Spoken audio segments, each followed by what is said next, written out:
Welcome to EPG Pathshala. I am Dolika Jyoti Sharma.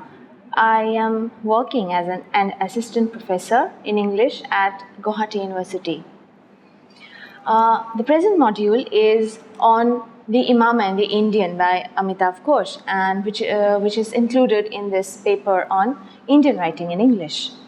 Born in Calcutta in the year 1956, Amitav Ghosh grew up in India, Bangladesh, Sri Lanka and Iran.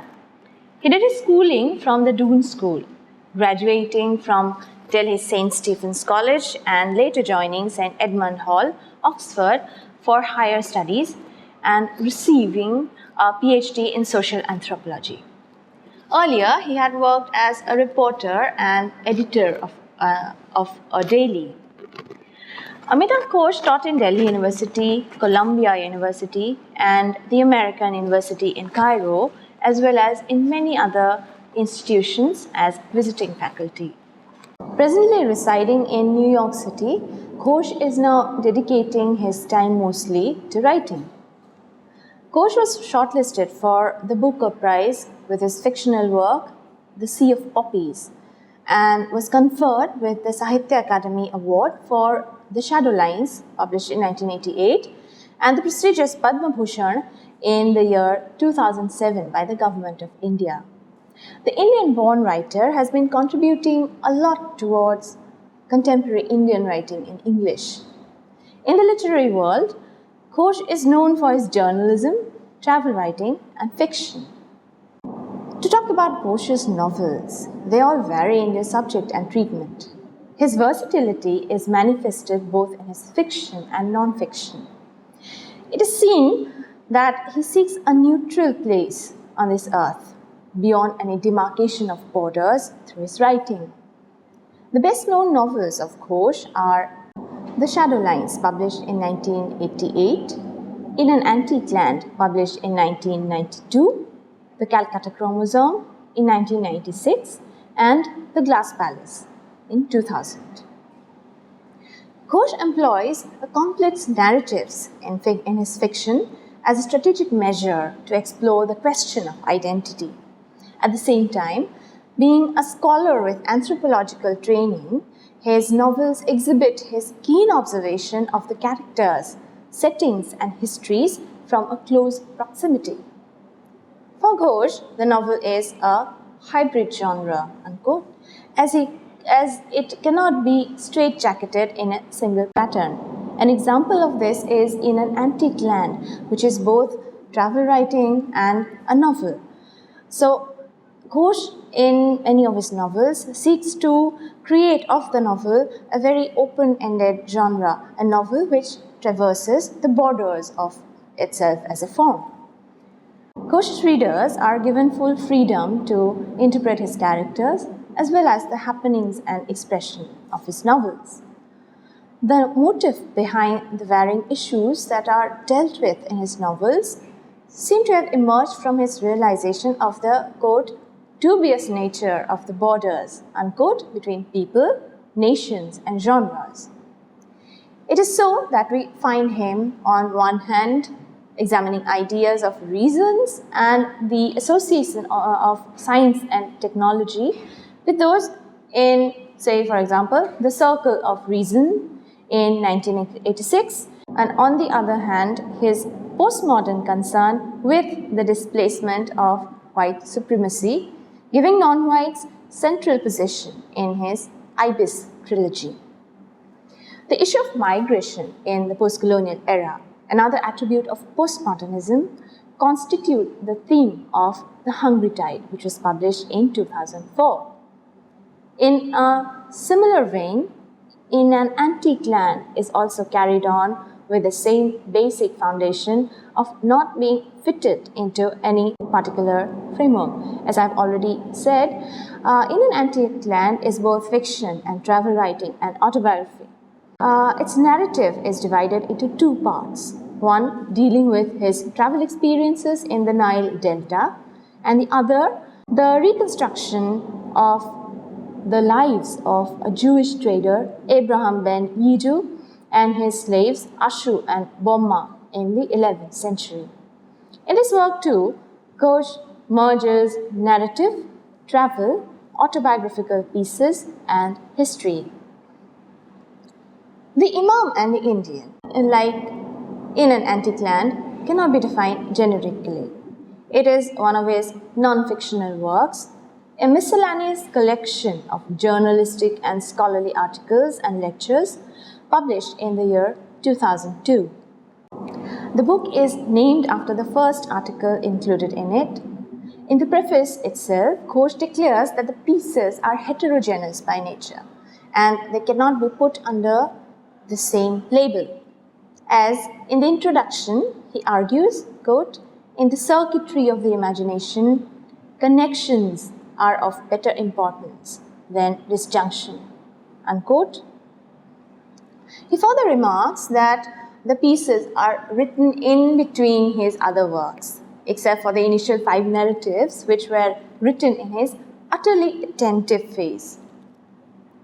Every piece in the Imam and the Indian entails a particular issue or story behind it, which he later develops into full-fledged ones in his other works. For instance, the first 5 pieces are based on the period of his research, and he particularly mentions about an Egyptian in Baghdad, within quotes, which he wrote during the Gulf War. The autobiographical piece of the horrible aftermath of Indira Gandhi's assassination in Delhi is rendered in The Ghosts of Mrs. Gandhi. In the Imam and the Indian, Ghosh talks about his experience in Egypt, the period when he was there for his research work. It also includes a translation of a short story, Kshudita Pashan, The Hunger of Stones by Rabindranath Tagore. In the Empire of the Soul, a review of the Babar-namas, he reviews the first autobiography by a Mughal emperor. Though it is difficult to put the essays in a single thematic structure, a careful reading of the pieces can bring forth the implicit political, social, and cultural concern of Ghosh. The fact that today's world is about interaction, communication, and development, culminating in a globalized world, seems to be the underlying subject matter in a number of pieces in the collection. For instance, large-scale migration of people taking place between continents due to social, political, and economic reasons has faded the borders. This is something that he takes up in the shadow lines as well, where the context is the partition of erstwhile Pakistan into Pakistan and Bangladesh. There are many other factors too contributing to this matter.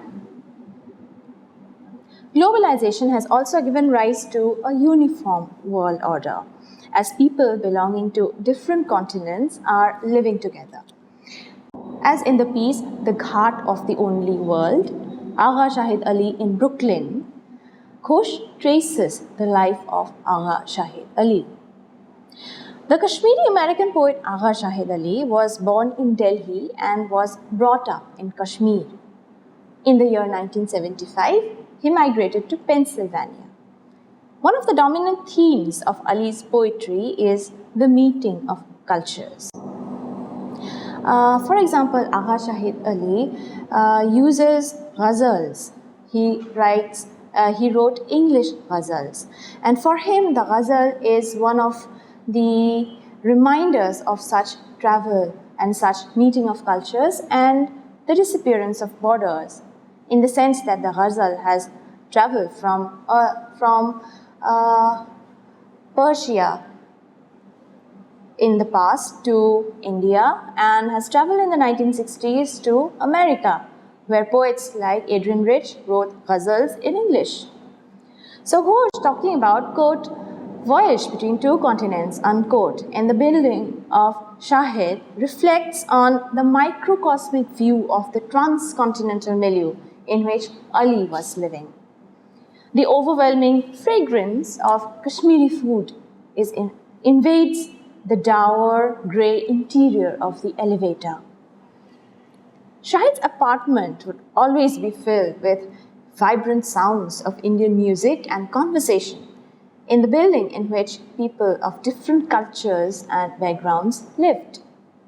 On the other hand, as a postmodernist who had been traveling to alien lands, Ghosh juxtaposes such a scenario with that of cultural disintegration, imperialism, and hegemony, waning human relationships, a materialistic outlook of the people, hankering for security and love, diaspora, and so on. In the title essay, The Imam and the Indian, Ghosh records how a country today is measured in terms of destructive forces rather than productive ones.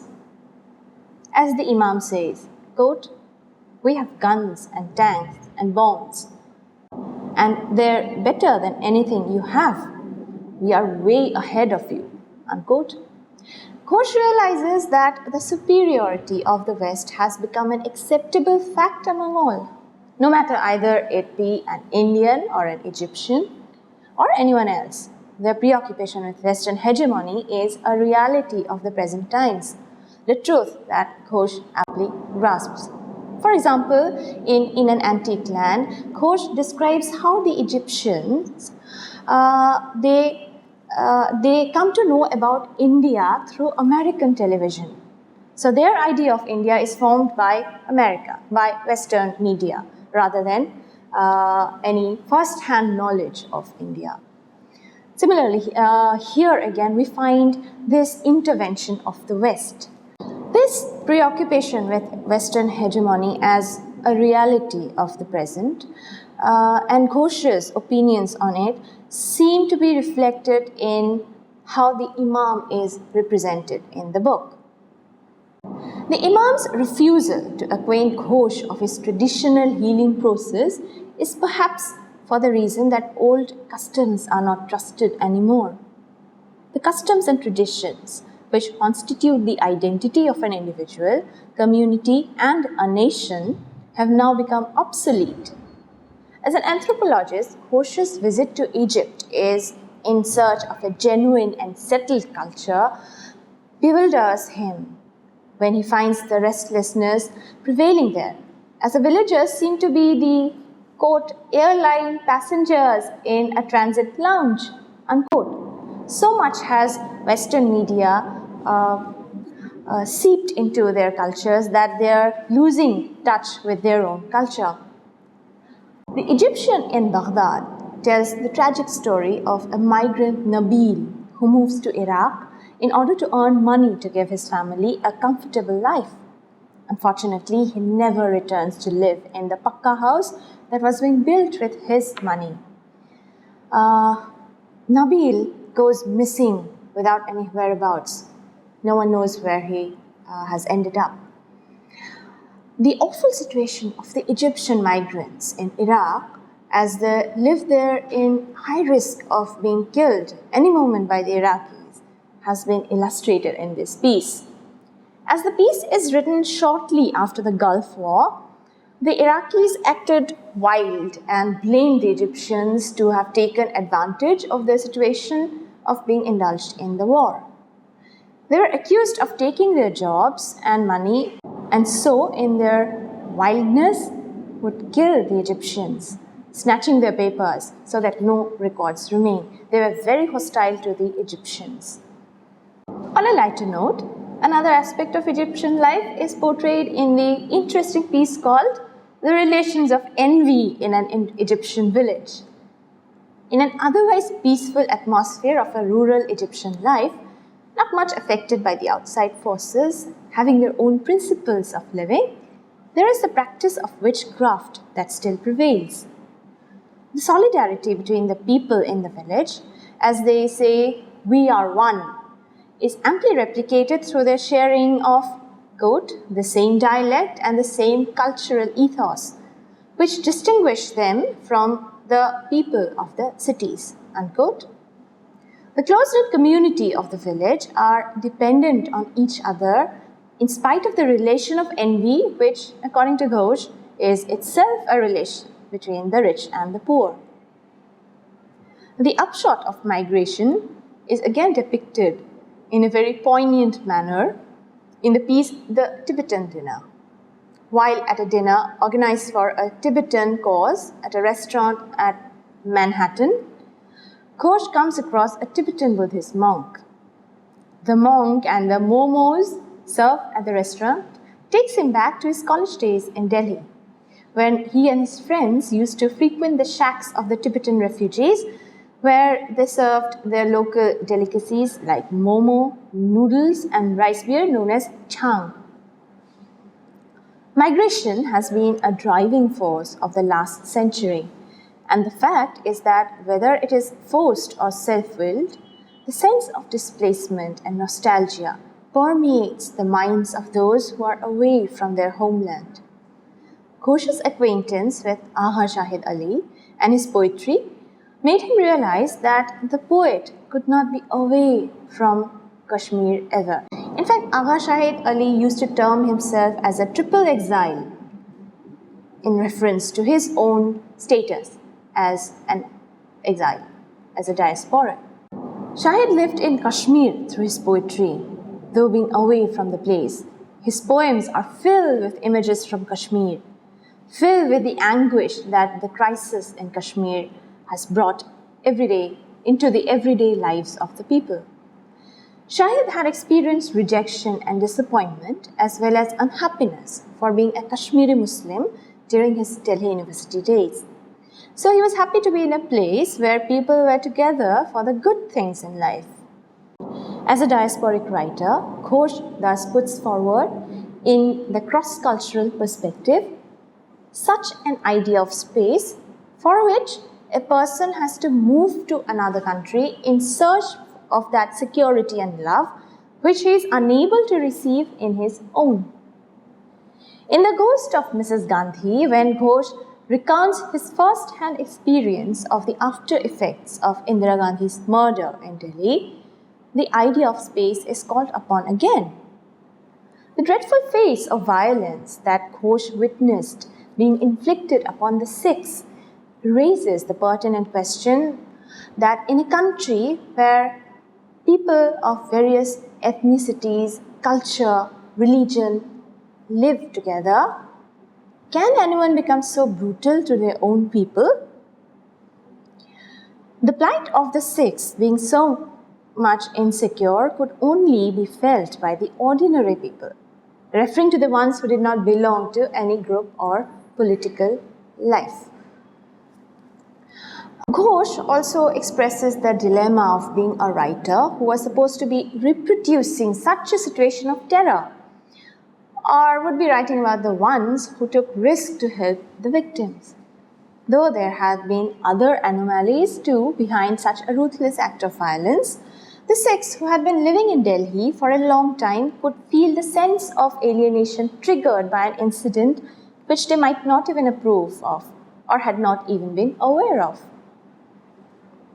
In the essay, The Greatest Sorrow, Time of Joy, Recall in Wretchedness, Ghosh again throws light on another dismal picture of civil violence meted out in places like Kashmir, Sri Lanka, and even America for that matter.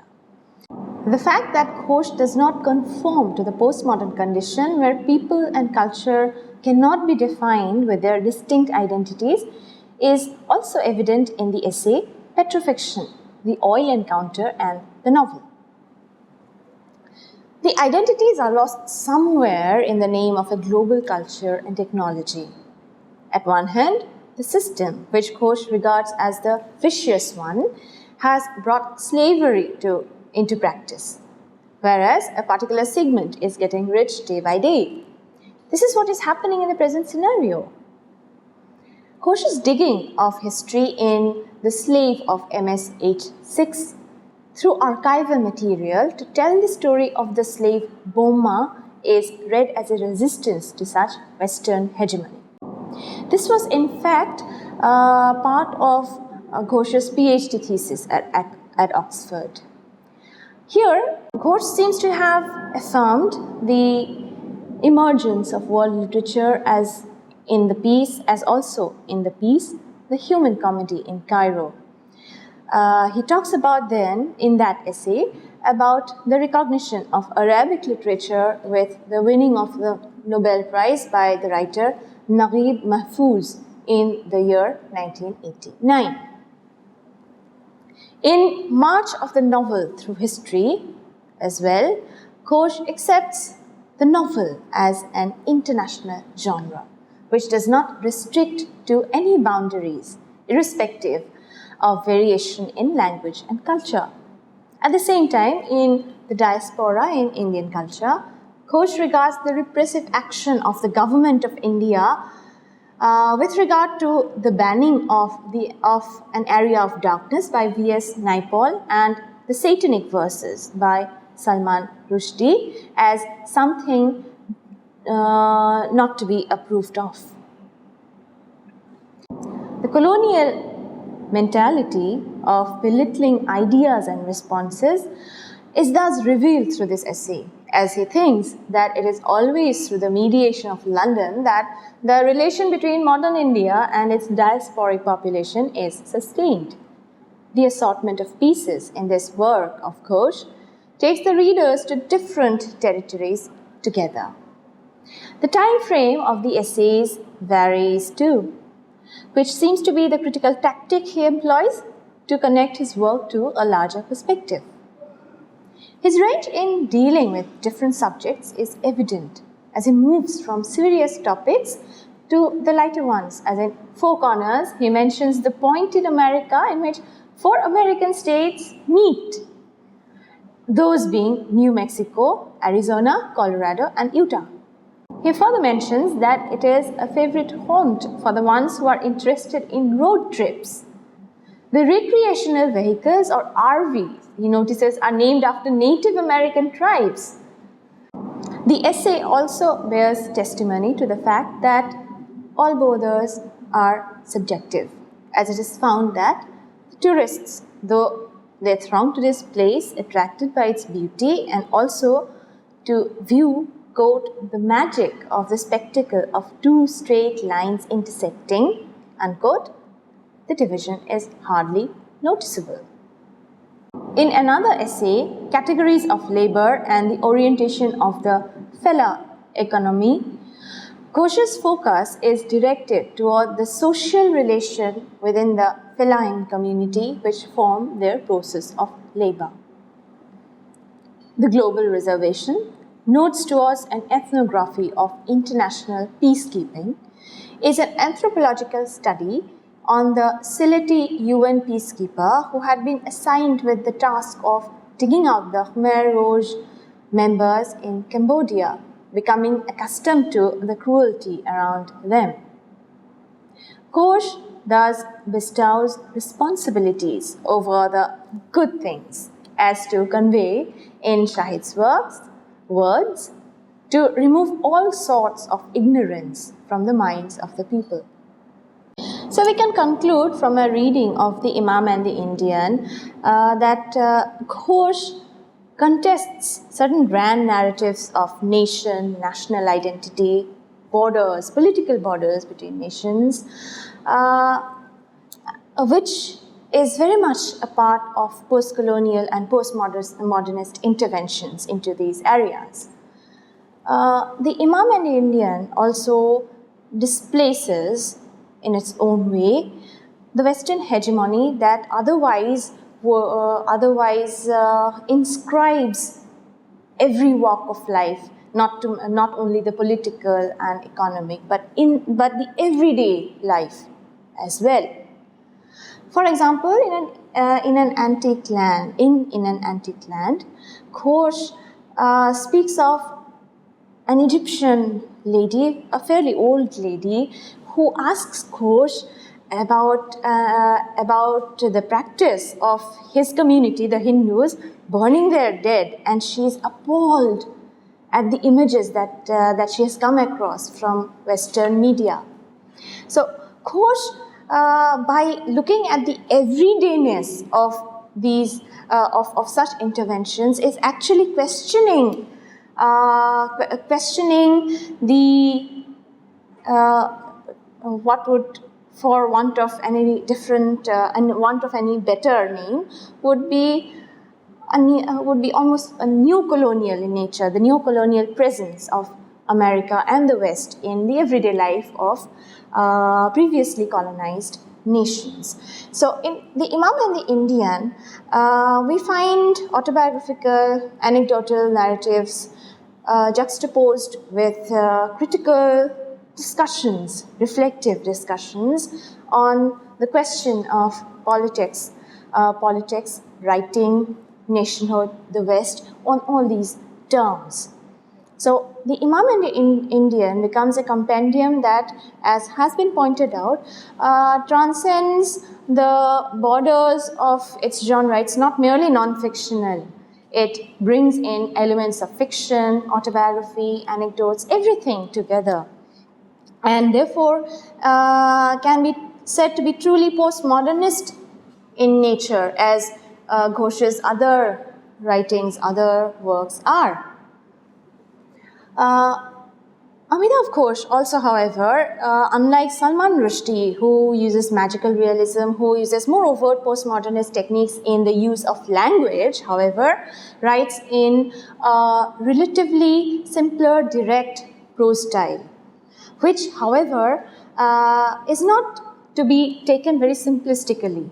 It also embodies, like Salman Rushdie's does, although it does in a very different manner, it also embodies the central preoccupations of writing from the margins, and maybe also looks at whether the margin can at all become the center. Thank you.